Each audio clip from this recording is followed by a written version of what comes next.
이번에 강의할 부분은 앞의 제2장에 이어서 주역이라고 하는 책 속의 내용을 다시 천명한 부분이라 할 수 있는 것입니다. 앞에서 말하였던 주역의 내용이라고 하는 이것을 이 장에서 다시 보다 더 세분화하여 기륭이라든지 회린이라든지 이러한 점을 밝히고 있다라고 하는 것입니다. 우리의 공부하는 방법은 어떻게 하는가 하면 먼저 우리는 개요를 살펴보는 것입니다. 그 큰 줄거리를 살펴보는 것이고 그 줄거리 속에서 다시 세분화해 나가는 것입니다. 공부가 그러하듯이 논리의 전개 역시도 마찬가지인 것입니다. 크게 줄거리를 잡고 그 다음에 세분화되는 것입니다. 여기에서는 주역이라는 책의 내용이 바로 점사의 세분화를 다시 살펴보는 것이라고 할 수 있는 것입니다. 그래서 제3장은 차장은석 괴효 사지 통례라에서 괴사와 효사에서 공통적으로 예시되고 있는 그러한 것을 해석한 거라고 하는 것입니다. 바꿔 말하면 괴효사에서 사용되는 통례라 하는 것은 무슨 말이냐 하면 우리가 주역을 보실 적에 괴사와 효사에 공식적으로 사용되는 용어들이라든지 개념이 무엇인가를 말해준다라고 하는 것입니다. 그렇기 때문에 주역책을 보려면 이러한 통례를 정확하게 파악하고 그 파악한 그 개념 속에서 주역을 살펴보는 것입니다. 여기는 제2장의 기륭자난 득실지상이라는 소위 기륭득실에 관한 부분을 거듭해서 자세히 서술하고 있음을 말해주는 거라고 하는 것입니다. 그래서 제1절은 단사라 하는 것이 괴상을 말해주는 것이고 효라는 것은 변화를 말해주는 것이라고 하는 것이며 이러한 단사와 효사 속에 기륭과 등등의 무구, 회린 등등을 말하게 되면서 괴효지오는 괴사와 효사에 담겨져 있는 깊은 의미는 비사면 불발이라 바로 괴사와 효사의 문장이 아니면 그 의미를 밝힐 수 없다라는 것을 말해주는 것입니다. 그렇다면 제1절과 2절은 바로 이러한 걸 통해서 괴효 속에 담겨져 있는 의미가 무엇인가를 밝혀주고 있다라고 말할 수 있는 것입니다. 자, 우리는 앞에서 항상 그랬듯이 주역이라고 하는 책에 담겨져 있는 이치가 나올 적에는 바꿔 말하면 이런 내용이 있다라고 할 때는 이런 내용을 배우라고 전제한다라고 말씀드린 적이 있는 것입니다. 시고로가 바로 그런 뜻인 것입니다. 이러한 내용을 담기 있기 때문에 우리는 어떻게 해야 되느냐. 변기륭자는 조노사라든지 우해린자는 조노계하고 진무구자는 조노해라고 하는 것들은 3, 4절은 모두 다 용처로 말하는 것입니다. 용처로. 우리 사람들이 주역을 응용하는 것입니다. 쉽게 말하면 사용하는 것입니다. 이런 내용을 우리는 사용하려고 공부를 하는 것입니다. 그런데 이런 것을 사용하려면 여기도 역시나 괴사와 효사, 비사면 불창이라. 바로 괴사, 효사가 아니면 그런 용처를 밝혀낼 수 없다라고 한 것입니다. 바로 이와 같이 주역에 담겨져 있는 내용도 우리가 응용할 수 있는 것도 모두 괴사와 효사에 담겨져 있음을 말해주는 것입니다. 제5절은 끝맺는 말인 것입니다. 이렇게 해서 바로 괴효사의 통례가 무엇인가를 해석해 주고 있는 것이 이번 강의의 주된 내용이 될 것입니다. 그러면 다음 장에서 살펴보기로 하겠습니다. 그러면 계사상 제3장의 제1절은 앞에서 말씀드렸듯이 괴사와 괴와 효에 담겨져 있는 심오한 쌓여있는 진리는 비사면 불발이라. 바로 단사와 효사가 아니면 이런 의미를 밝혀낼 수 없다라는 것을 말해주는 것입니다. 단사라고 할 때에 이 단자는 어떤 의미를 갖느냐? 단은 다냐라. 이 단자의 뜻은 음차를 해서 단정 지어준다라는 뜻으로 괴사를 단사라고 말한 것입니다. 한 괴의 의미가 무엇인가를 단정지어서 말해주겠다. 이 음차를 해서 단이라고 말하는 것입니다. 그래서 단자라고 하는 것은 바꿔 말하면 괴사는 이 소리가 되는 것입니다. 단자는 언어, 상자, 야오, 괴상을 말해주고 있는 것이 괴사다. 다른 게 아니고 괴의 전체의 상을 말해주고 있는 것이다. 효라는 것은 뭐냐면 이 384효는 언어 변자야오, 변을 말해주는 것이다. 그래서 우리는 효를 변효라고 말한다. 이게. 이 효의 점을 칠 적에는 반드시 변효를 상대로 해서 보는 것이기 때문에 효라는 것은 변하다의 뜻을 가지고 이 글을 보는 것이다.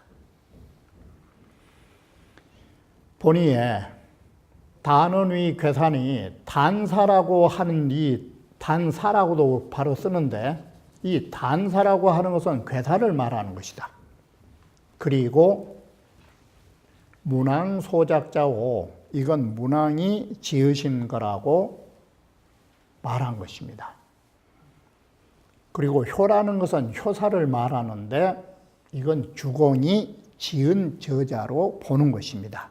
주공이 지은 바이며 상이란 뜻은 뭔 뜻으로 지금 썼느냐? 전체를 가리켜서 말한다라고 하는 것입니다. 자, 예를 들어서 천수 손깨면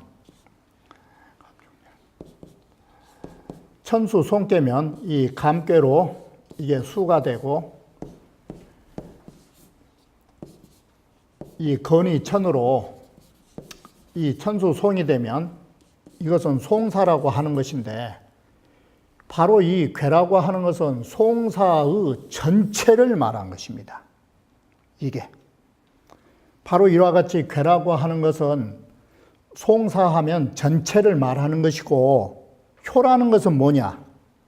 효라는 것은 천수 송깨면 이 요즘 말하면 재판하는 것인데 효라는 것은 뭐냐면 재판의 시작으로부터 끝날 때까지의 과정을 말해주는 것입니다.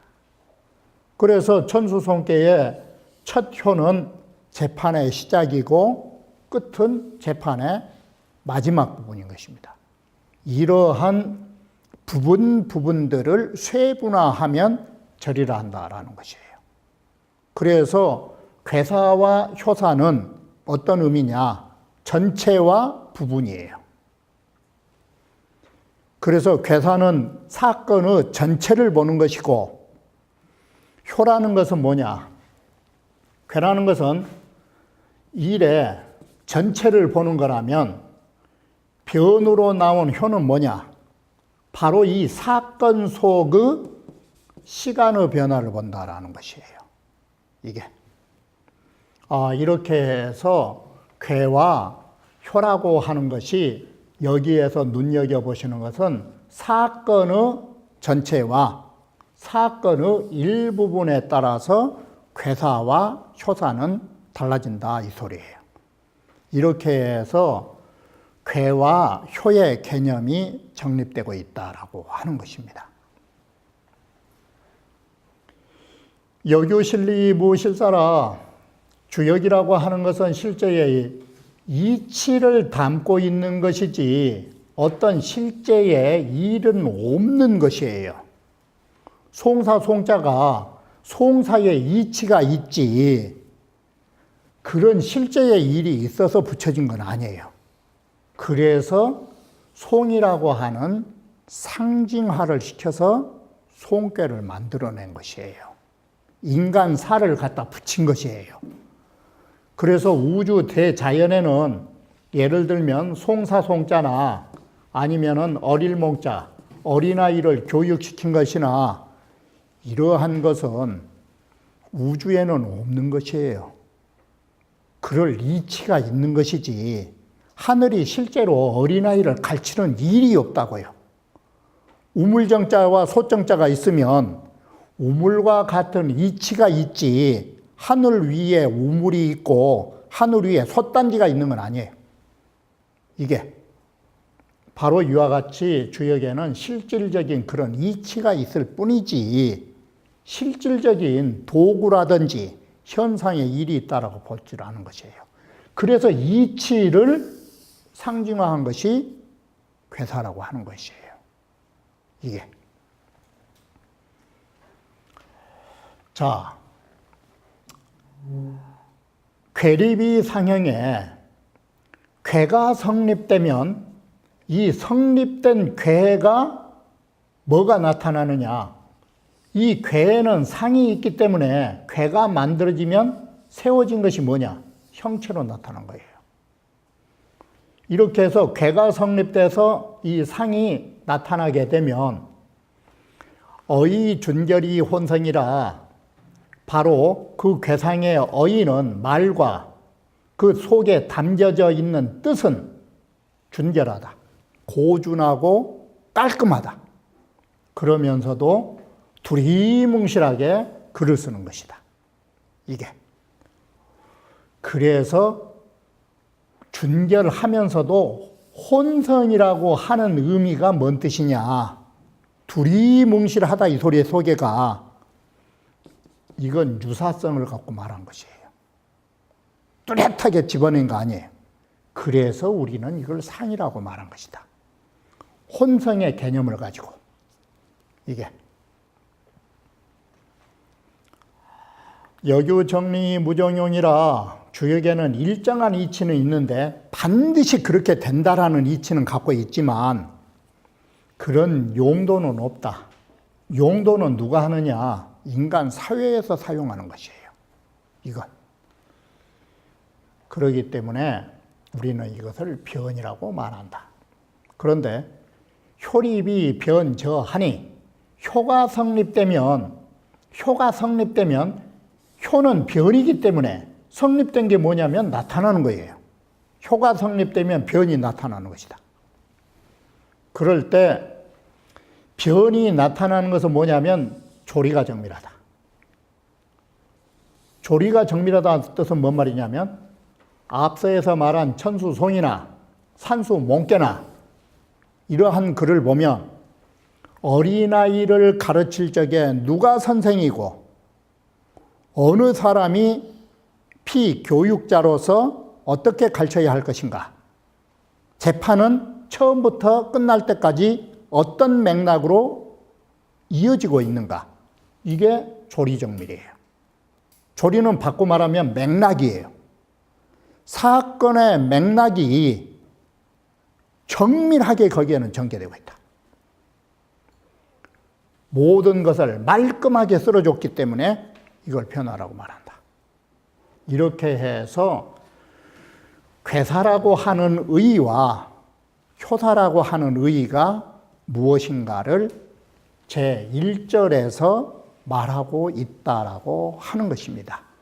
계사상의 제3장 제2절은 괴효지원이 비사면 불발이라 괴사와 효사에 담겨져 있는 심오한 그런 이치에는 바로 괴사 효사의 문장이 아니면 밝힐 수 없다라고 하는 것인데, 괴사와 효사에 써 있는 문장은 뭐냐? 결국은 길흉회린 무구라고 하는 골여사뿐이 없어요. 곤면하는 말. 주역의 점괘는 원래 기륜과 회린밖에 없어요. 무구라 하는 것은 곤면하는 글이에요. 잘하면 괜찮을 수 있다고. 자, 이것이 여기서 말하는 주된 뜻이에요.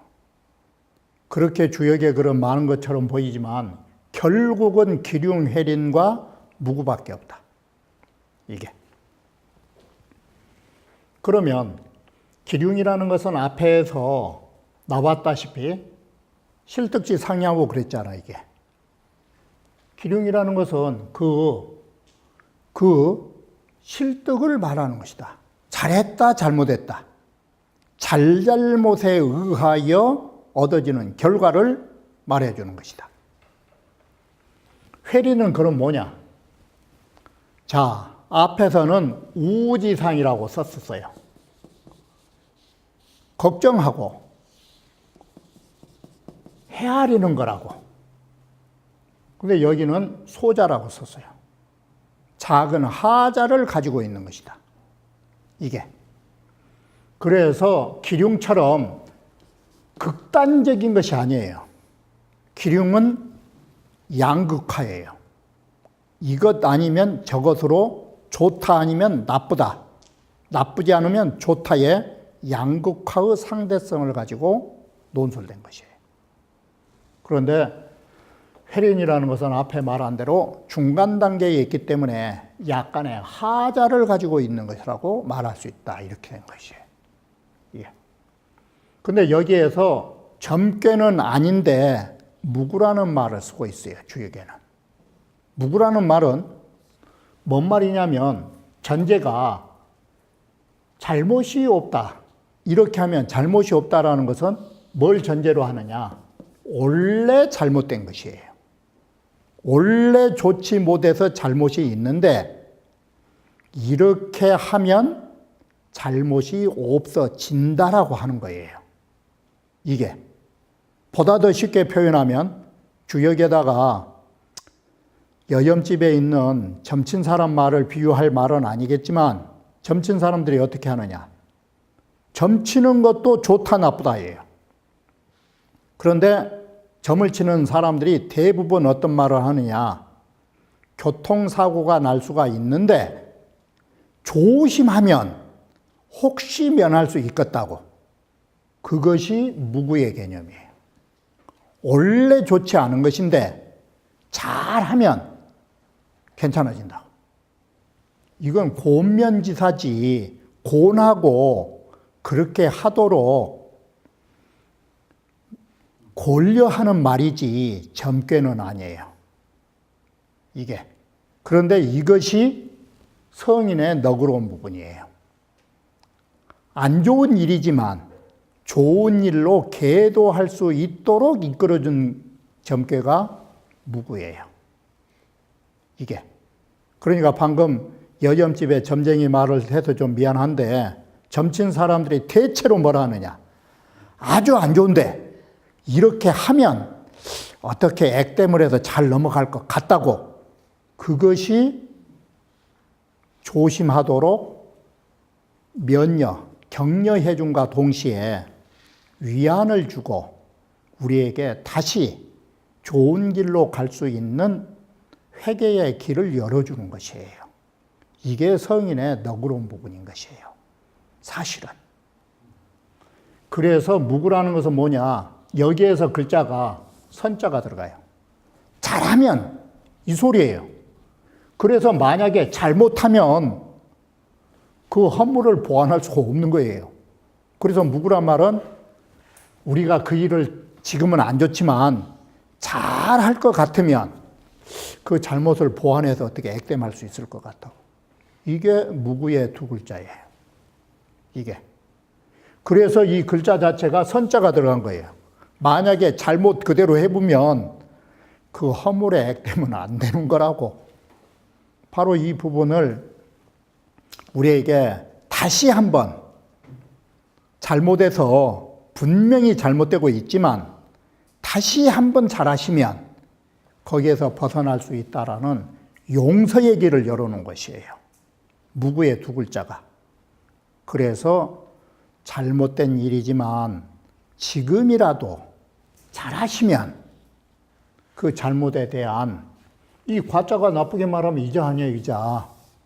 과실. 그걸 보완해서 흉한 일을 면할 수 있다가 그 잘못을 보완할 수 있다 이 소리예요. 이렇게 해서 우리들에게 다시 한번 기회를 주는 거예요. 무구의 글자는. 자, 차는 괴효사지 통례라. 이것이 괴사나 효사에 사용되고 있는 통례가 다른 게 없어요. 괴사, 효사의 통례는 기륭혈인이에요. 그런데 여기에서 처음으로 무구에 대한 개념을 개사해서 지금 말하고 있는 것이에요. 보완을 하면 이 후회할 회자는, 회린이라 할 때 회자는 회시 점혼이 회라는 것은 차츰차츰 좋아지고 있는 단계다. 이게 지도시 창료하고 어록체니까 지도 알다.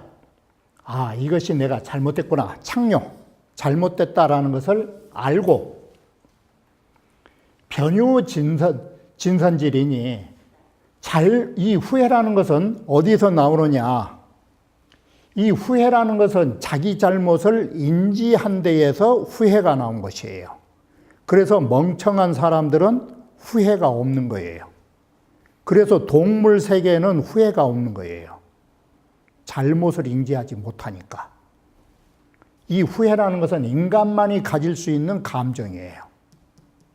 이게 만약에 개들에게, 우리 집 키우는 개들에게 후회하는 것이 있다면 개들은 하루도 못 살고 죽는 거예요. 항상 후회하다가 불안실어서. 그것들은 모르니까 그렇게 잘 산 거예요. 인간도 마찬가지요.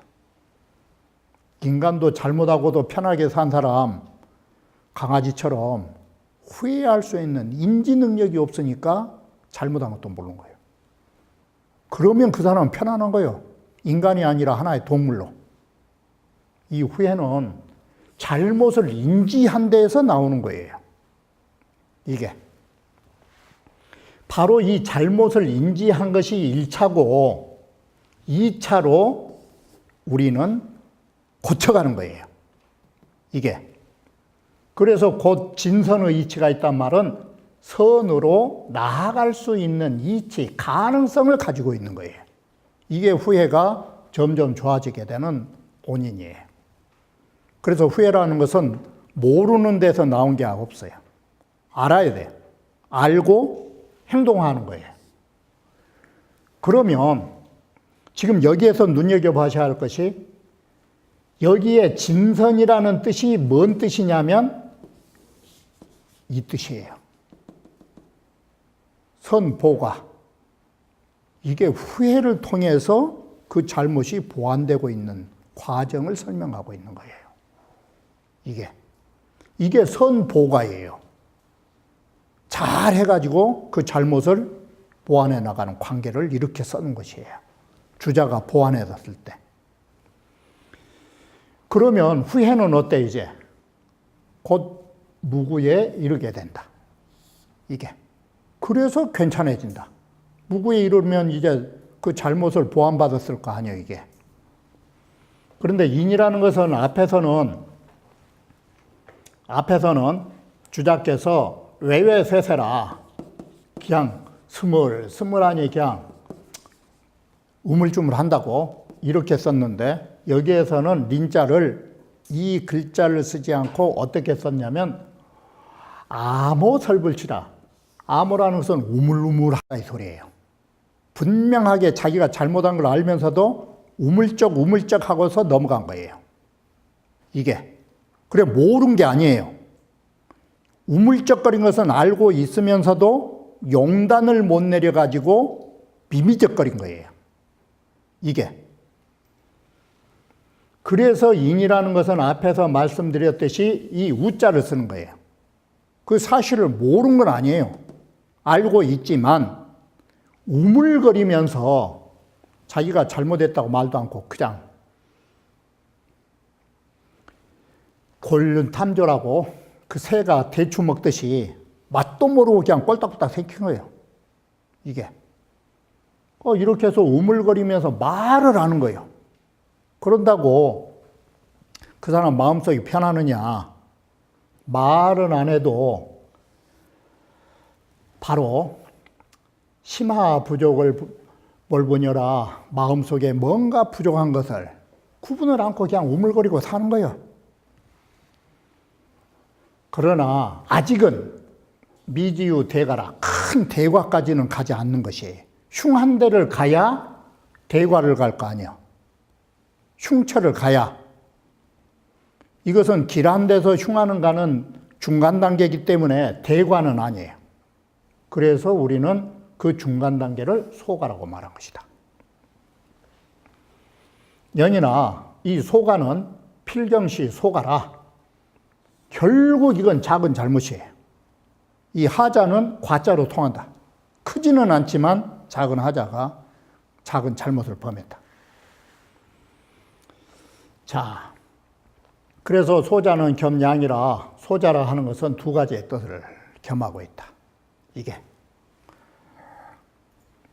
미심득자 바로 아직 크게 얻지 않은 자는 상유소자 미융이라 오히려 작은 하자를 이것을 융해시키지 못했다. 융자 뜻은 쉽게 말하면 녹여내지 못한 것이다. 이게 그래서 후회를 이룬다. 그런데 반대로 큰 잘못에 이르지 않은 사람은 이건 지금 크게 얻지 못했다 이 말 속에는 심득 속에는 뭐가 있냐면 길이에요. 길자는 심득이에요. 그런데 여기가 뭔 글자 붙었냐면 미자가 있잖아요. 이게. 그래서 심득을 못했다 소리는 길한 것을 아직 얻지 못한 단계에 있는 사람은 이 소리예요. 그런 사람은 아직은 작은 하자가 녹아내리질 못했다. 아직. 그래서 후회를 하고 있다. 그런데 반대로 심실은 뭐예요? 심득을 길이라고 하면 크게 잘못한 건 뭔 글자예요? 이건 흉자예요. 이게. 큰 잘못까지는 안 갔으니까 흉은 아니죠. 그렇지만 이유 소자 위로라 이미 작은 하자가 룰을 만들고 있다. 그래서 이 사람은 부끄러운 린을 성취하게 된다. 바로 이 주자가 이와 같이 길흉, 회린, 무구를 종합하여 이렇게 글을 써놓은 거예요. 이러한 개념을 알아야 돼요, 우리가. 주역을 볼 적에는. 무구는 여기에서 나오다시피 무구는 본시 유구적이라 무구라는 것은 본래 유구라는 것을 전제로 한다. 잘못이 있다. 그러면 이 유구는 본래 잘못한 것은 어디에서 나오느냐? 시위 부당한 데서 잘못이 나온 거예요. 주역에는 시간이 있고 지위가 있어요. 이 지위에 뭐가 있냐면 정과 바른 자리와 바르지 못한 게 있어요. 바로 때에 맞느냐, 자리가 바르냐, 못하느냐, 여기에 따라서 시위가 부당한 데에서 이 유구가 나타난 것이에요. 이게. 시 부당상에서 우리는 볼 수 있다. 이 유구를. 그런데 바로 무구가 되는 것이 뭐냐? 이 점이에요. 혹 인이 전이 어나, 혹시 그 좋지 못한 부정한 지위로 인해서 전이해버리거나 바꿔버리거나 부정한 자리를 바른 자리로 바꿔버리거나 또는 혹 수시 알선하야 때에 따라서는 때 수시로 이것을 알선이라는 것은 돌려버린다 이 소리예요. 좋지 못한 시간을 좋은 시간으로 돌려버려 가지고 그 종 부당처에 바로 이렇게 부당한 곳으로부터 내가 잘못된 부분으로부터 뭘 하느냐?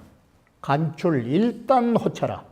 거기에서 좋지 못한 속에서 하나의 좋은 부분을 찾아내야 된다.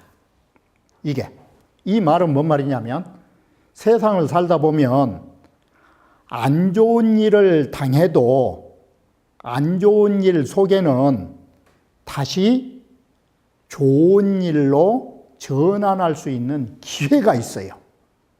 그것을 못 찾으니까 사람들은 전환을 하지 못하고 영원히 잘못된 것이에요. 우리는 어떤 일이 잘못되어도 잘못된 속에서 전화위복을 할 수 있는 그 계기처를 찾아내면 된 거예요.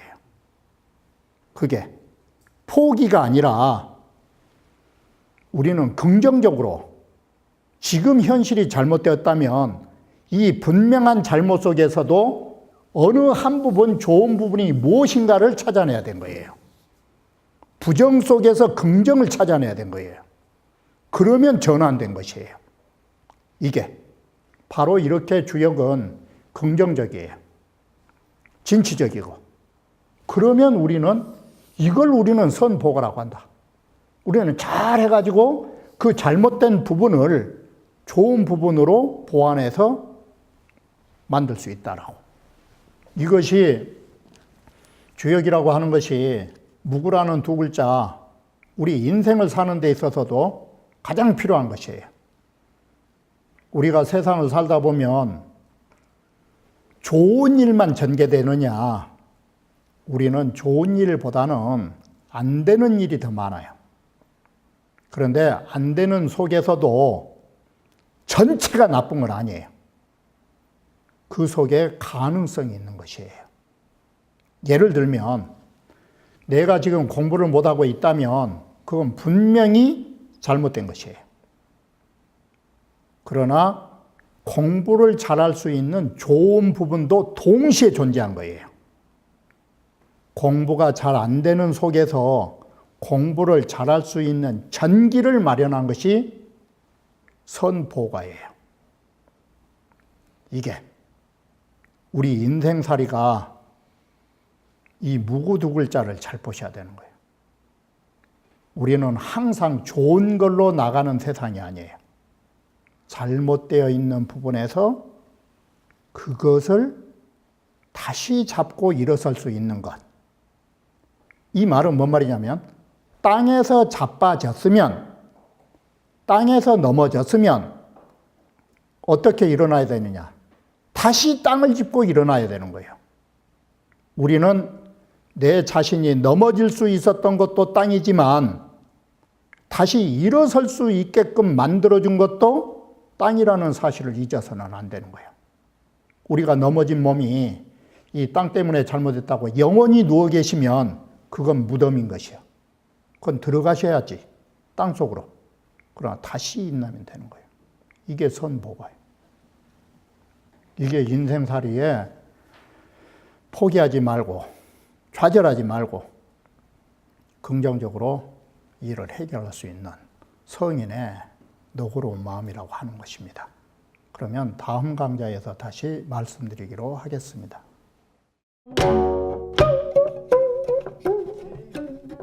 Thank you.